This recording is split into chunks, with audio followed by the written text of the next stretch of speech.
আসসালামু আলাইকুম। শুভ সকাল। সবাইকে স্বাগত জানাচ্ছি আমার দেশ লিড নিউজে। সঙ্গে আছি তামান্না মিনহাজ। আমাদের আজকের লিড নিউজের শিরোনাম ব্যারাকে ফেরা, সরকারের গ্রিন সিগন্যালের অপেক্ষায় সেনাবাহিনী। নিউজটি লিখেছেন আলামিন। চলুন দর্শক জেনে নেওয়া যাক লিড নিউজটির বিস্তারিত। দেশের অস্থির রাজনৈতিক বাস্তবতায় দীর্ঘদিন ধরে মাঠে দায়িত্ব পালন করা সেনাবাহিনী এখন ব্যারাকে ফেরার অপেক্ষায়। সরকারের আনুষ্ঠানিক নির্দেশনার অপেক্ষায় থাকা এই বাহিনী ১.৫ বছরের বেশি সময় ধরে আইন শৃঙ্খলা রক্ষায় স্ট্রাইকিং ফোর্স হিসেবে গুরুত্বপূর্ণ ভূমিকা পালন করে আসছে। দীর্ঘ ১৬ বছরের ফ্যাসিবাদী শাসনে অতিষ্ঠ হয়ে ২০২৪ সালের জুলাইয়ে কোটা আন্দোলনের রাজপথে নেমে এসেছিল দেশের বিক্ষুব্ধ জনতা। প্রতিবাদী জনতার আন্দোলনে দেশ ছেড়ে ভারতে পালিয়ে যান শেখ হাসিনা। তার পালিয়ে যাওয়ার সঙ্গে সঙ্গে দেশের থানাগুলো থেকেও পুলিশ উধাও হয়ে যায়। ওই সময় দেশের আইন শৃঙ্খলা পরিস্থিতির চরম অবনতি হওয়ায় দেশের জননিরাপত্তা ও আইন শৃঙ্খলার দায়িত্ব নেন সেনাবাহিনী সদস্যরা। বাংলাদেশ সেনাবাহিনী ইন এইড টু সিভিল পাওয়ার বা সিভিল প্রশাসনের অনুরোধে মাঠে দায়িত্ব পালন করা শুরু করে। টানা ২০ মাস ধরে ঢাকা সহ সারা দেশে স্ট্রাইকিং ফোর্স হিসেবে এর দায়িত্ব পালন করে যাচ্ছেন সেনাবাহিনীর সদস্যরা। বর্তমানে সারা দেশে প্রায় ১৫,০০০ সেনা সদস্য মোতায়েন আছেন। ৬৪ জেলায় বর্তমানে ক্যাম্প রয়েছে ৫০টি। ঢাকা বিভাগের জেলাগুলোতে ক্যাম্প রয়েছে ২৫টি। এর মধ্যে ঢাকা জেলা ও ঢাকা মহানগরে ক্যাম্প রয়েছে ১৪টির মতো। জুলাই গণ অভ্যুত্থানের পর সারা দেশে ২০৬টি ক্যাম্প স্থাপন করা হয়েছিল। পরে ক্যাম্পের সংখ্যা বাড়তে থাকে। তবে গত সংসদ নির্বাচনের পর বেশিরভাগ ক্যাম্প উঠিয়ে নেয় সেনাবাহিনী।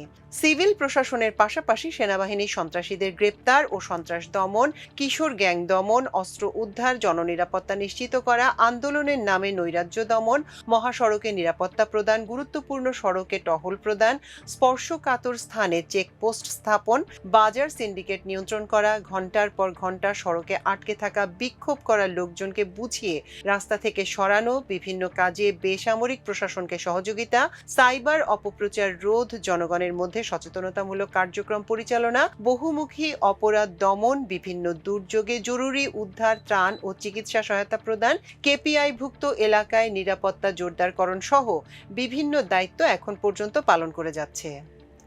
পাশাপাশি গত জাতীয় সংসদ নির্বাচন ও দেশের একাধিক বিশ্ববিদ্যালয়ের ছাত্র সংসদ নির্বাচনে নিরপেক্ষ ও পেশাদারত্বের সঙ্গে দায়িত্ব পালন করে বিভিন্ন মহলে প্রশংসিত হয়েছে সেনাবাহিনী।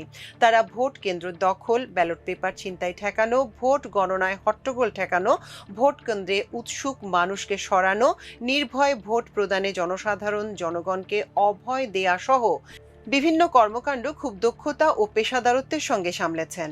নির্বাচনের দিন ভোটের পরিবেশ শান্ত রাখতে সেনানিবাসের কন্ট্রোল সেন্টার থেকে মাঠ পর্যায়ের কর্মকাণ্ড তদারকি করা হয়। নিরাপত্তা বাড়াতে পুলিশের সঙ্গে সমন্বয় করে তারা মাঠে কাজ করেছেন।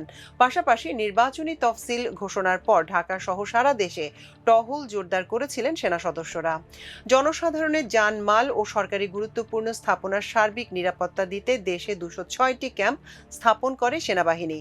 সূত্র জানায়, দেশে কোটা আন্দোলন যখন তুঙ্গে তখন ভীত হয়ে তৎকালীন আওয়ামী লীগ সরকার কারফিউ জারি করে এবং জননিরাপত্তায় সেনাবাহিনীকে মাঠে নামানো হয়। আন্দোলনের জেরে পতন হলেও সেনাবাহিনী এখন পর্যন্ত দেশের নিরাপত্তায় দায়িত্ব পালন করে যাচ্ছে। ছাত্র জনতা অভ্যুত্থানে শেখ হাসিনার নেতৃত্বে আওয়ামী লীগ সরকারের পতনের পর দেশের আইন শৃঙ্খলা পরিস্থিতি নিয়ন্ত্রণে ২০২৪ সালের ১৭ সেপ্টেম্বর সেনাবাহিনীর কমিশনপ্রাপ্ত কর্মকর্তাদের ৬০ দিনের জন্য নির্বাহী ম্যাজিস্ট্রেটের ক্ষমতা দেয় ডক্টর ইউনূসের নেতৃত্বাধীন অন্তর্বর্তী সরকার। এরপর ধাপে ধাপে তা বাড়ানো হয়। ফৌজদারি কার্যবিধির ১৭টি ধারা প্রয়োগের ক্ষমতা পান সেনা কর্মকর্তারা। সূত্র জানায়, ত্রয়োদশ নির্বাচনের প্রায় ১ লাখ সেনা সদস্য মোতায়েন হয়েছিল।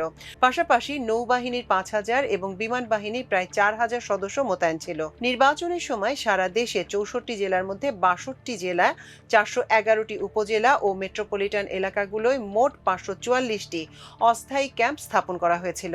এসব ক্যাম্প থেকে নিয়মিত টহল, যৌথ অভিযান, চেকপোস্ট স্থাপন ও নজরদারি কার্যক্রম পরিচালনা করা হয়। নির্বাচনের দিন সামরিক হেলিকপ্টারে দুর্গম ও ঝুঁকিপূর্ণ এলাকাগুলোতে নির্বাচন সংশ্লিষ্ট ব্যক্তি বা সরঞ্জাম পরিবহনে সহযোগিতা করে সেনাবাহিনী। নির্বাচনের পর অধিকাংশ সেনা সদস্যই ব্যারাকে ফিরে গেছেন। এখন মাঠে স্ট্রাইকিং ফোর্স হিসেবে ১৫,০০০ সেনা সদস্য মোতায়েন আছেন। সরকারের গ্রিন সিগন্যালের অপেক্ষায় আছেন তারা।